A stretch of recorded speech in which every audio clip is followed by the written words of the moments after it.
சத்தீஸ்கர் மாநிலம் 2023 நவம்பர்ல சட்டமன்ற தேர்தலை சந்தித்தாங்க. தேர்தல் நடந்து முடிஞ்சு ஒரு 2 1/2 வருஷத்தை கடந்திருக்குது. இப்போ இருக்கக்கூடிய அரசாங்கம்.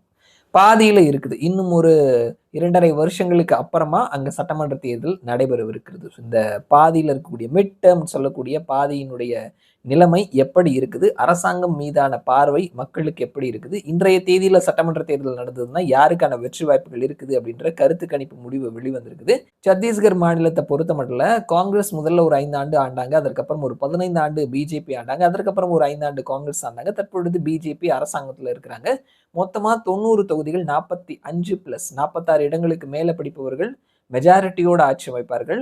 விஷ்ணு தியோசாய் மாநிலத்தினுடைய முதல்வரா இருக்கிறாரு. ஸோ இன்றைய தேதியில சட்டமன்ற தேர்தல் நடந்ததுன்னா யாருக்கான வெற்றி வாய்ப்புகள் இருக்குது சத்தீஸ்கர் மாநிலத்தில் அப்படின்னு சொல்லிட்டு இன்சைட் ரேடார் ஒரு கருத்து கணிப்பை எடுத்து வெளியிட்டு இருக்காங்க. அந்த முடிவுகளை இந்த வீடியோல நாம பேசலாம். வாக்கு சதவீதம்னு பார்த்தோம்னா பிஜேபி 52% வாக்கு, காங்கிரஸ் 40% வாக்கு, மற்றவர்கள் 8% வாக்கு. இது சீட்டா மாறும் பொழுது பிஜேபி 52 இடங்கள், காங்கிரஸ் 33 இடங்கள், மற்றவர்கள் 5 இடங்கள். ஒரு நல்ல மெஜாரிட்டியில பிஜேபியினுடைய ஆட்சியை தொடரும் அப்படின்னு சொல்லிட்டு இன்சைட் ரேடார் சொல்லியிருக்கிறாங்க.